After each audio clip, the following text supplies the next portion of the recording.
Fala aí, galerinha, como é que tá? Opa, pera aí, tá muito escuro. Primeiro, luz, câmera, ação. Galera, já tô me sentindo no YouTube, mano. Dá like, até pedindo like eu já estou. Vamos lá, galerinha do Noturno 414, saudade de vocês. Hoje a gente vai começar a nossa primeira aula. E o que a gente vai falar nessa primeira aula? Você vai ver aí agora. Então, galera, vamos lá, voltando. Como vocês perceberam, a gente vai falar um pouquinho sobre ciência química, modelo científico, grandezas físicas e propriedade dos materiais, da propriedade da matéria. Para quem não me conhece, meu nome é Wagner, sou professor de Química do 100.414 do Noturno, beleza? Então, no primeiro momento aqui, a gente vai falar um pouquinho o que essa nossa ciência química estuda, porque a gente vai passar um pouquinho por essa evolução histórica. Então, ciência química estuda a matéria, tá? As suas transformações e a energia envolvida nesses processos de transformações, tá? Esse é o nosso conceito, né, do estudo da nossa ciência química. Lembrando que matéria, se você puxar lá no histórico, puxar lá na sua quinta série, a gente sabe que matéria é tudo aquilo que tem massa e ocupa lugar no espaço. Então a ciência química ela vai estudar praticamente tudo, tá? Tudo ao nosso redor tem uma certa relação com química. E a gente vai perceber isso com o andar das aulas, tudo bem? Vamos lá, quando começou essa nossa ciência química? O que havia de conhecimento químico no início? Então, se a gente olha, no início do desenvolvimento humano, não havia um conhecimento químico envolvido. Coloquei entre aspas por quê? Porque no começo do desenvolvimento humano, a gente já percebia algumas transformações.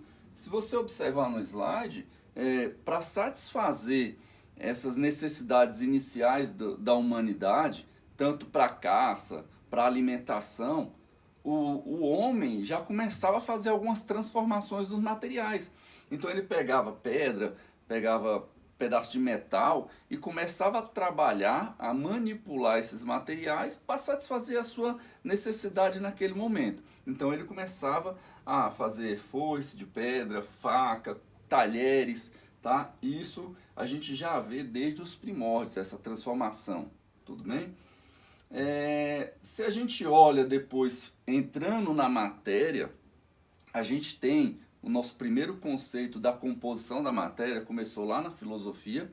Então, na época da filosofia, a gente já tem aqueles questionamentos do porquê, por que isso, por que aquilo. Então, nessa busca por conhecimento, nessa busca por resposta, que começou lá na filosofia, a gente já tem algumas ideias da composição da matéria. Então, a primeira ideia que a gente tem da composição da matéria foi dada por Leucipo e por Demócrito, tá? Nessa primeira ideia era onde eles colocaram que tudo era feito de átomos.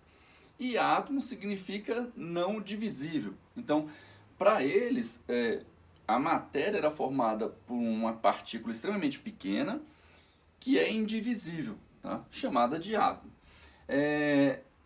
Essa ideia de átomo, de partícula muito pequena, hoje a gente pode até comparar com o modelo de grãozinhos de areia. Quando a gente observa no mar, na praia, a areia, a gente percebe que aquele piso ali parece ser contínuo. Só que quando você se aproxima, você vê que ela é formada por vários grãozinhos. Então, a ideia inicial de Leucipo e de Demócrito era justamente essa, que o corpo extenso, né, a matéria como um todo, como vamos dizer, ela era constituída por diversas partículas extremamente pequenas, chamada na época deles de átomo. Tá? Em um segundo momento, a gente teve uma outra teoria levantada por Empedócles e por Aristóteles, da teoria dos quatro elementos. Tá? Então, para eles, o que dava início à matéria, o que compunha a matéria, estava relacionado com esses quatro elementos. Então a gente conhece esses quatro elementos como ar, fogo, terra e água, e a associação desses elementos é que dava origem a todas as coisas, tá? Não necessariamente os quatro elementos juntos. Então, se você tivesse uma associação de fogo, ar e água, dava um certo material. Então, a composição do material estava relacionada a esses quatro elementos. Se você perceber, esses quatro elementos são importantes. principalmente na época dessa teoria, que a gente está falando em torno de 450, 350 a.C. O ar extremamente importante, o fogo extremamente importante, eles percebiam que o fogo estava presente em alguns materiais, até porque eles conseguiam, durante a combustão, perceber o surgimento de fogo. Então, se o fogo surgiu do material, entende-se nessa época que o material tinha como sua composição o fogo. A terra e a água são substâncias essenciais, então na época eles associavam esse essencial como sendo algo para dar origem a todas as coisas. Então agora, a gente entrando agora na alquimia, a alquimia ela perdurou aí durante o século III a.C. e foi até o século XVI depois de Cristo. Na época da filosofia, a composição e transformação da matéria foi sempre discutido partindo de uma concepção filosófica. Então, nessa época, a questão filosófica era muito importante e muito ressaltada nessas transformações da matéria, nessa busca de conhecimento. As discussões transcendiam a matéria, na verdade, tá? Era algo da alma. O misticismo era muito presente. Então, a relação mística da matéria, nessa época, estava muito presente. Um dos objetivos da época da alquimia foi até a busca pela pedra filosofal, que era a busca por uma transmutação de qualquer metal em ouro, né? Então eles queriam transformar os metais em ouro e buscava isso, até porque o ouro na época tinha um valor agregado muito grande, hoje também, né, um metal nobre, e também buscava pelo elixir da longa vida. Esse elixir é como se fosse uma porção, uma mistura. Então eles buscavam uma mistura, uma receita, como se fosse uma garrafada de hoje, que daria vida longa para todo mundo. Então eles tinham esses, como se fossem esses dois objetivos na época da alquimia. Passando um pouquinho, avançando mais um pouquinho na nossa ciência química, a gente chega no considerado pai da química moderna. Robert Boyle fez diversos estudos com a massa gasosa, relacionando com a pressão. Hoje a gente conhece até a lei de Boyle, né? A lei dos gases. A gente, em um futuro próximo, vai trabalhar sobre isso daí. E ele foi considerado o pai da química quando ele lançou até um livro, O Químico Cético, que foi contra aquela concepção de Aristóteles dos 4 elementos primordiais que dava a composição da matéria. Um outro químico também, o Lavoisier, também considerado por alguns autores como o pai da química moderna, lógico, em primeiro momento o mais considerado é o Boyle, mas em alguns autores até considera também, amplia esse pai da química para o Lavoisier.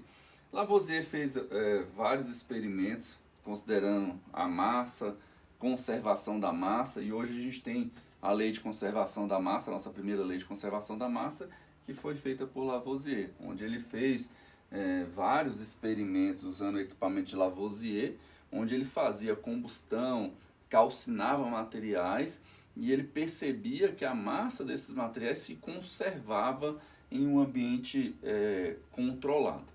Tá?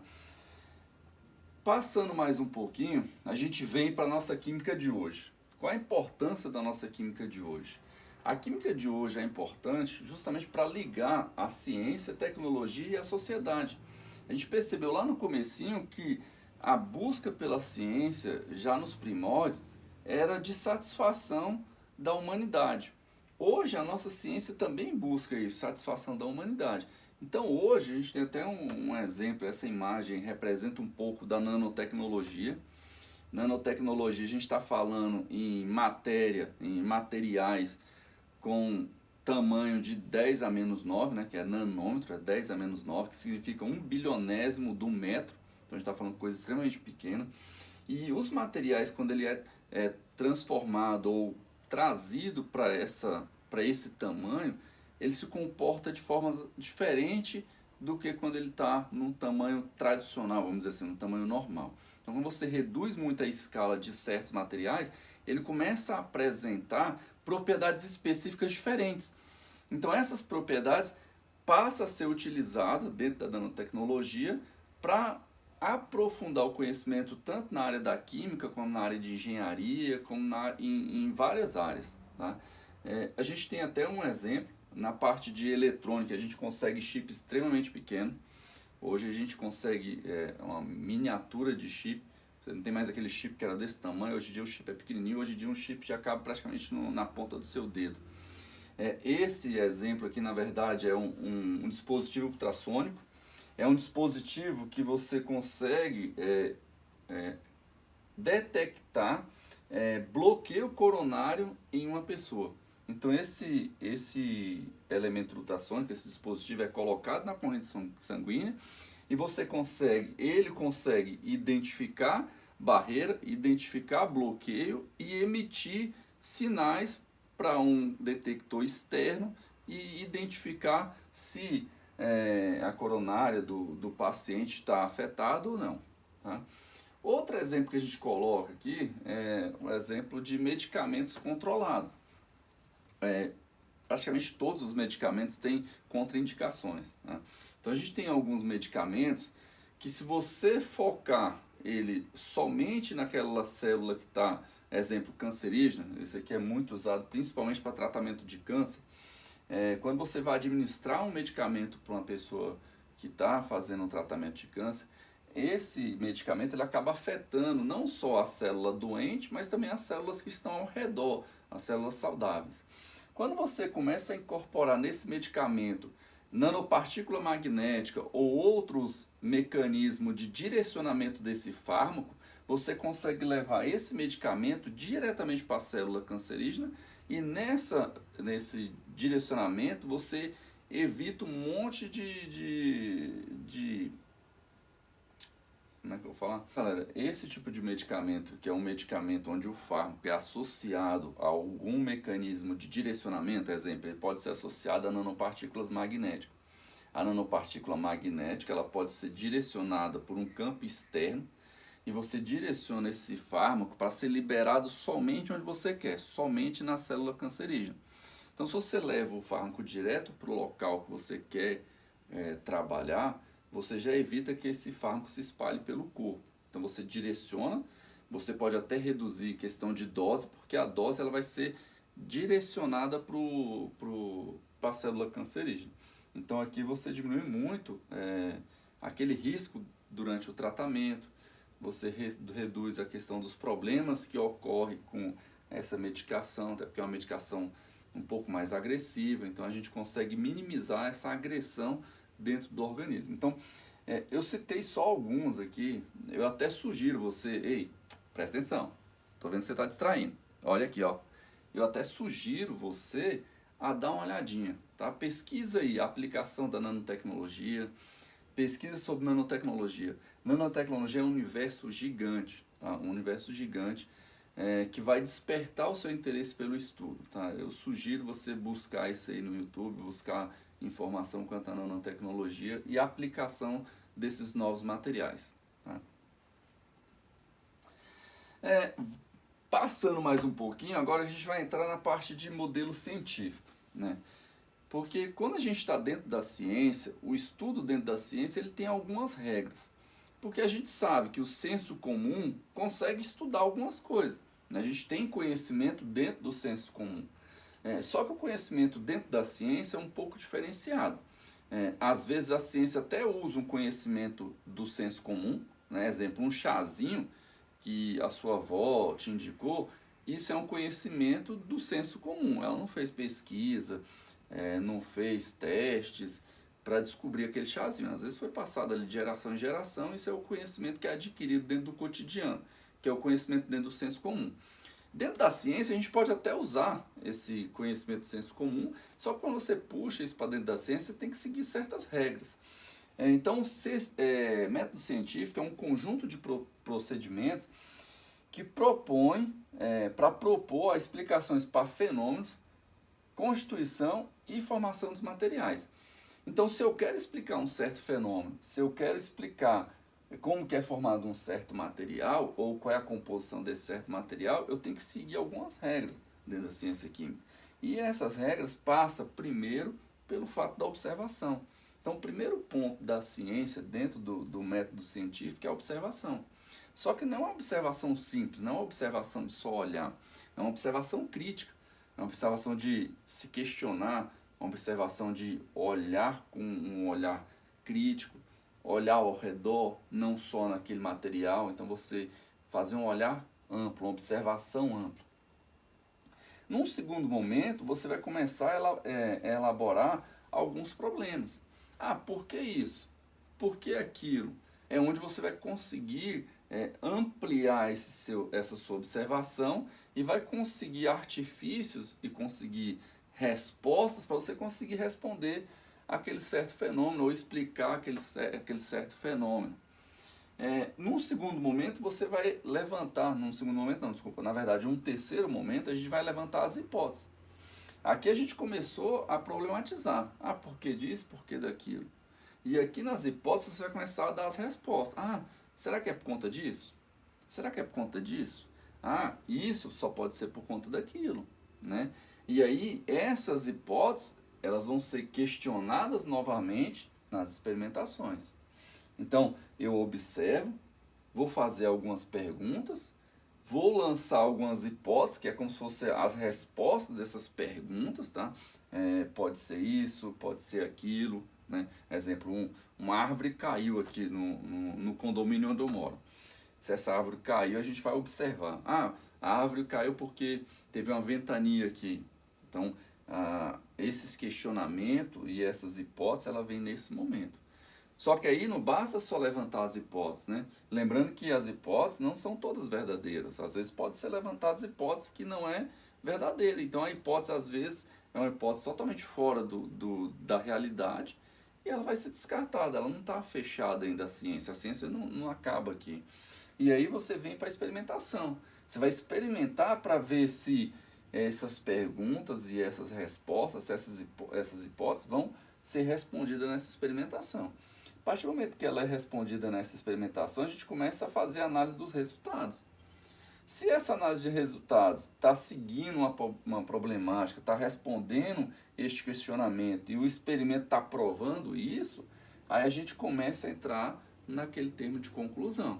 Então, eu pego todas essas informações e vou concluir com base nos meus experimentos, nos meus resultados e na problemática inicial. E aí, resumindo isso, a conclusão, eu vou ter uma lei, uma teoria, eu vou ter o fechamento da minha ciência, o fechamento da minha observação em função da resposta que eu quero. Eu quero explicar um certo fenômeno. Eu quero explicar uma certa constituição ou uma formação de um certo material. Tá? Então, a ciência química ela vai passar por essas etapas, tá? Na ciência como um todo, não necessariamente só a química. Agora a gente vai dar um pulinho um pouco nas grandezas físicas. Então, grandezas físicas são denominadas grandezas físicas, aquelas grandezas somente as propriedades mensuráveis de um fenômeno, corpo ou substância. Então, vou dar alguns exemplos de grandezas físicas e vou detalhar cada uma delas. Então, a gente pode entrar na grandeza física de massa, volume, temperatura, pressão, densidade. Vamos na primeira, na massa. Massa aí corresponde ao quantitativo de átomos presente numa porção de matéria, é expressa em quilograma, grama ou miligrama. Coloca aqui uma representação de uma balança, que é onde a gente consegue mensurar a massa de um certo material. Quando eu estou falando de volume, eu estou falando de local ocupado, espaço ocupado por essa certa porção de matéria. Então, um certo material tem massa e ocupa lugar no espaço. Agora, que local, que espaço ele ocupa? Qual é essa quantidade de espaço que ela ocupa? A gente consegue mensurar isso. A gente consegue mensurar em metros cúbicos, a gente consegue mensurar em litros ou decímetros cúbicos, ou a gente consegue mensurar ele em mililitros ou em centímetros cúbicos. Tá? Essas são as unidades de medida do volume. A gente vem para a temperatura. Aí temperatura é importante a gente trabalhar até uma diferença aqui. Temperatura, quando eu estou falando de temperatura, eu estou falando de grau de agitação das moléculas. E é sempre expresso em Kelvin. Então, quando eu olho um certo material, as partículas, as moléculas, elas não estão paradas, né? Estão em movimento.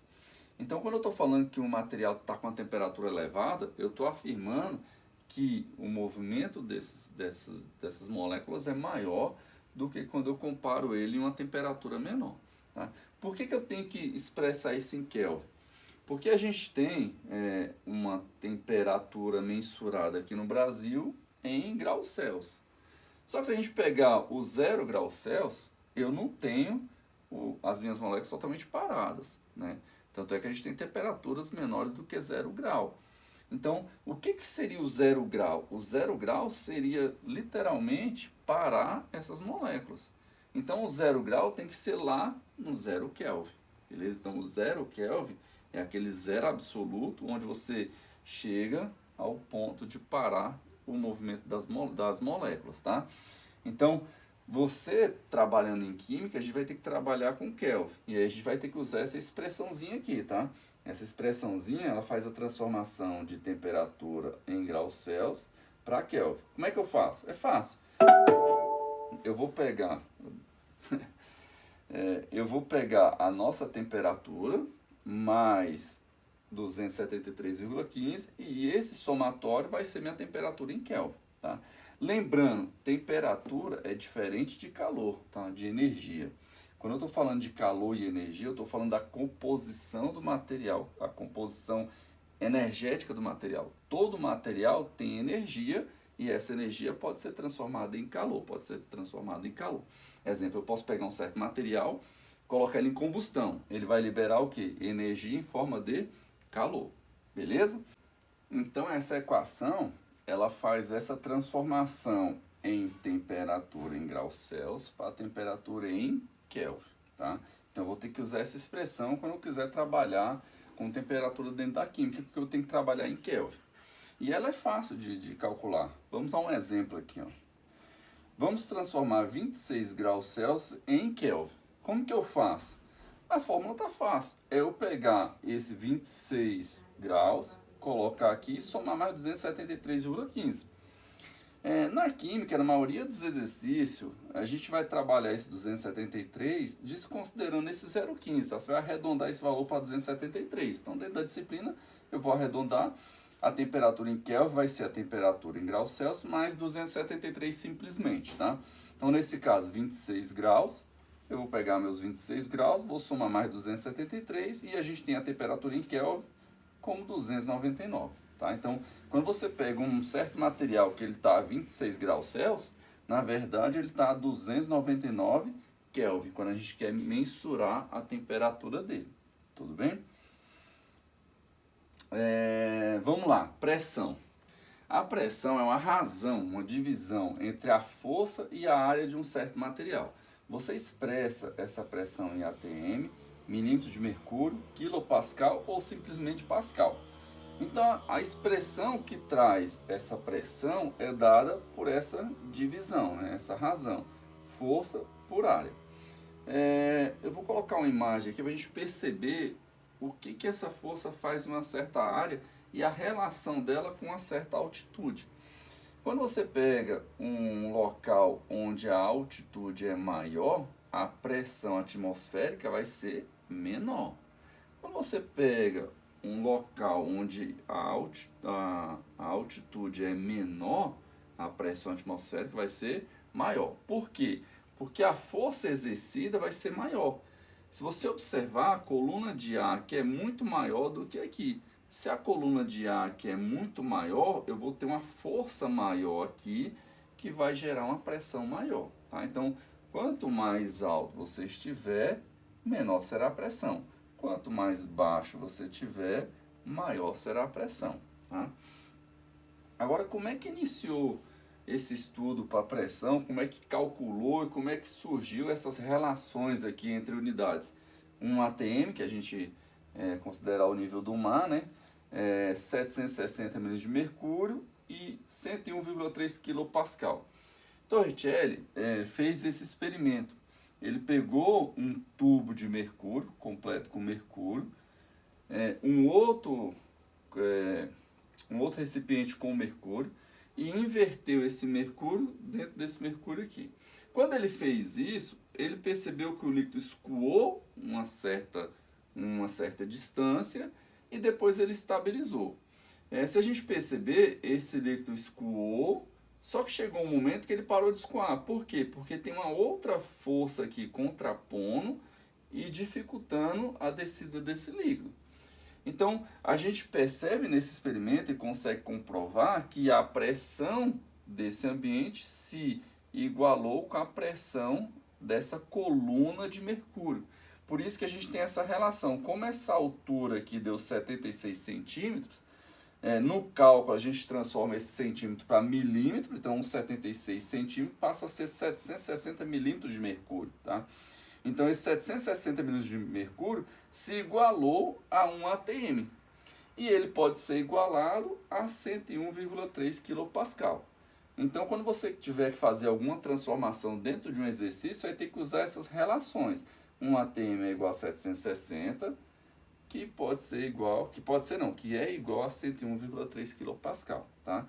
Então se eu quiser 10 atms, vai ser 10 vezes isso aqui, vai dar 7.600 milímetros de mercúrio. Tá? Então você vai fazer uma relação aqui simples, regra de 3 simples, você consegue fazer transformações entre essas unidades. Tá? A outra unidade, a outra grandeza física que a gente vai trabalhar é a de densidade, que é uma relação também, uma razão entre a massa e o volume da amostra ou do material. Tá? É expresso em quilograma por metro cúbico, grama por centímetro cúbico, grama por ml.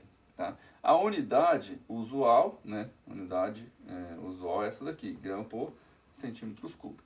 Então se a gente tem aqui um exemplo de densidade, e aqui eu tenho 3 líquidos diferentes e eu tenho 3 esferas de mesma densidade, tá? Então eu tenho a mesma esfera aqui de mesma densidade.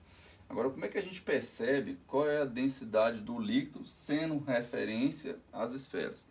A esfera, nesse exemplo aqui que eu busquei, é um exemplo que essa esfera tem densidade 1 grama por centímetro quadrado, centímetro cúbico. Então ela tem densidade 1, densidade 1, densidade 1. Agora, por que que nesse líquido ela ficou lá em cima? Por que que nesse líquido ela ficou aqui no meio? Por que que nesse líquido ela ficou lá embaixo? Porque o líquido tem densidade diferente da esfera. Então quando a gente tem materiais com densidades diferentes, eles vão ficar em posições diferentes, né? Materiais mais densos tendem a ficar no fundo, materiais mais leves, menos densos, tendem a ficar flutuando. Então se a gente observa, se esse material, se a esfera com densidade 1 ficou no fundo, significa que o líquido tem densidade menor, por isso que o líquido ficou acima. Então a densidade do líquido aqui 0,8, vamos dizer assim, e a densidade 1, ela foi lá para baixo. Se a gente observa aqui que igualou tanto a densidade do material quanto do líquido, a gente percebe nesse exemplo que a densidade do líquido é 1 e a da esfera também é 1.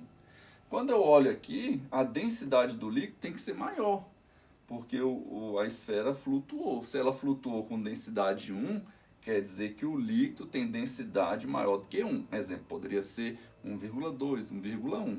Beleza? Por isso que a esfera flutua nesse exemplo. Tá? Vamos aqui, ó, a gente tem um exemplo para a gente mensurar essa densidade aqui. Ó. Então, se a gente tem um certo material, tá? Eu tenho um certo material e esse material tem 450 gramas e 390 centímetros cúbicos, eu consigo mensurar essa densidade dele, tá?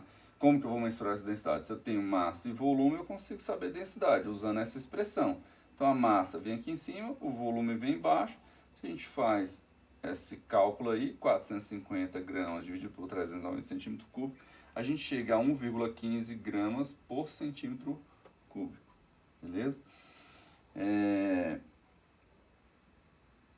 Agora a gente vai entrar um pouquinho nessas propriedades dos materiais, tá? Propriedade da matéria. Propriedades gerais, elas são comuns a todo o material, toda a matéria, independente da substância ou independente da sua composição.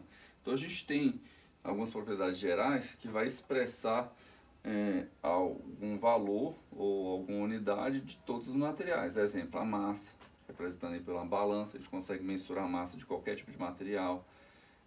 A extensão desse material a gente consegue mensurar tanto o comprimento como a área de qualquer material, independente da sua composição, penetrabilidade ou não, impenetrabilidade ou não do material. Por exemplo, coloquei aqui o Caveirão, que é um blindado da tropa de elite. Então a gente tem um certo material que ele é mais penetrável ou não, ou às vezes impenetrável, vamos dizer assim. Tá? Então a gente consegue mensurar isso daí em qualquer material. A divisibilidade também do material. Todo material você consegue dividir. Eu trouxe aqui um exemplo de um boi, onde a gente consegue dividir ele em vários pedaços. Tá? Então um certo material você também consegue dividir em várias porções. Compressibilidade, a gente também consegue mensurar de todo o material. Então a gente tem aqui um certo gás em uma seringa. Se eu fecho essa seringa e me aproximo aqui, aumento, exerço uma força, esse gás que estava com essa distribuição de moléculas, ele se aproxima porque a área começou a diminuir. Então as moléculas tendem a se aproximar, elas vão ser comprimidas, né? A gente consegue mensurar isso. Um gás, ele tem alta compressibilidade, tá? Diferente de outros materiais. Material sólido não tem tanta compressibilidade, mas a gente consegue mensurar isso daí. Mesma coisa a elasticidade. Alguns materiais a gente consegue esticá-lo, outros materiais a gente não consegue esticá-lo. Tá? Então, a elasticidade do material a gente também consegue mensurar, e isso é uma propriedade geral dos materiais. Algumas propriedades são funcionais. O que significa isso? São propriedades que se repetem ou são observadas somente em alguns grupos de compostos. Então a gente tem alguns grupos, exemplo, ácidos, bases, sais, óxidos, que no futuro próximo a gente vai trabalhar cada um desses de forma individual e vai entender melhor cada um deles. Mas a gente percebe que os ácidos, independente do ácido clorídrico, ácido fluorídrico, algumas propriedades dos ácidos vão ser repetidas em todos os ácidos. É lógico que a gente tem ácidos mais fortes, ácidos menos fortes, mas você consegue perceber propriedades semelhantes entre eles, tá? Mesma coisa com os outros exemplos. Propriedades específicas. Quando eu estou falando de propriedades específicas, eu já estou falando de propriedades que vai identificar um certo material. Então tem propriedades que não é geral, ou que é determinada por algumas funções. São propriedades específicas, características de certo material. Exemplo, propriedades físicas como ponto de fusão, ponto de ebulição e densidade. Essas propriedades aqui que eu dei como exemplo são propriedades específicas de certo material. Exemplo, a água. A água a gente tem um ponto de fusão em 0 graus Celsius. Ponto de ebulição em 100 graus Celsius, a gente vai trabalhando em nível do mar. O que significa? Que eu consigo, por esse dado, ou mensurando a ponto de fusão e ponto de ebulição, eu consigo distinguir qual material que é. Se eu tenho um exemplo, água e álcool, em frascos diferentes, eu quero saber quem é a água e quem é o álcool, eu posso simplesmente medir o ponto de ebulição. Medindo o ponto de ebulição, eu sei quem é a água. Por quê? A água vai entrar em ebulição só a 100 graus. O álcool, dependendo do álcool, ele vai entrar em ebulição a uma temperatura, lógico, menor do que a água. Tá? A densidade da mesma forma. Pela densidade do material, eu consigo identificar que material é aquele ali. Tá? Então, são características importantes, essas propriedades físicas específicas. Tá?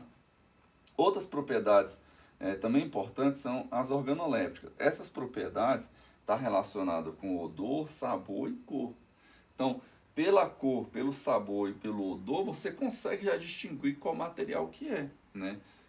Se a gente quer comparar, exemplo, um metal, ouro e prata, pela cor você já consegue já saber quem é o ouro e quem é a prata, porque a cor é específica do material, tá?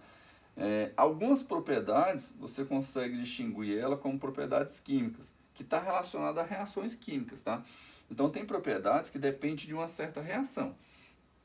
Exemplo, aconteceu a apreensão de cocaína, um exemplo. Então, quando tem a apreensão de cocaína, esse material, cocaína, a princípio é uma cocaína, só que ele tem que ser confirmado. Então, leva para o Instituto de Criminalística, o perito lá, que está no laboratório, vai fazer algumas análises daquele material. Algumas análises são por reações químicas, então ele vai colocar um certo composto naquele material, e se ele reagir de tal forma, já indica que é cocaína. Ele faz mais alguns experimentos, pode mensurar, um exemplo, alguns pontos específicos do material, exemplo, ponto de fusão, pode mensurar a densidade, e aí com esses dados ele conclui que aquele material, que aquele pó branco é realmente cocaína. Emite esse laudo e esse laudo é utilizado em um futuro processo, se for levar um processo judicial em cima dessa apreensão, tá?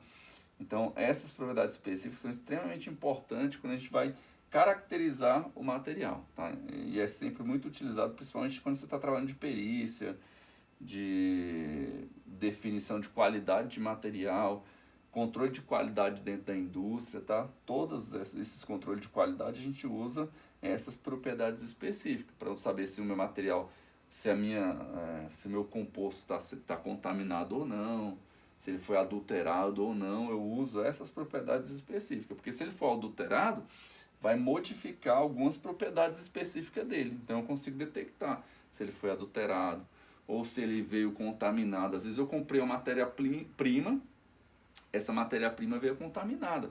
Então eu já vou mensurar algumas propriedades específicas daquele material. Se ele não corresponder às características, ele teve algum tipo de contaminação. Eu devolvo para o fornecedor, tá? Passando mais um pouquinho, a gente chega ao nosso final da aula. Deixo aqui meu muito obrigado, tá? Agradeço aqueles que assistiram toda a aula, né, durante todo esse vídeo. Ficou um pouquinho longo, mas infelizmente é o necessário, a gente tem que passar por essas etapas, tá? Então, se ficou rápido em algum momento do vídeo, volta um pouquinho o vídeo aí, assiste ele novamente em um certo trecho que você ficou com dúvida. Se você ficou com algum tipo de dúvida dentro da plataforma, faz o questionamento lá nos comentários, tá? Que aí nos comentários eu consigo te responder e consigo tirar essa sua dúvida. Vai entrar também uma atividade referente a essa aula, então você assista essa aula por completo, faça a sua atividade e aí daqui a alguns dias vai aparecer mais um outro vídeo, outras atividades. A gente vai dar andamento ao processo agora dessa forma, da minha sala de casa para a sua casa.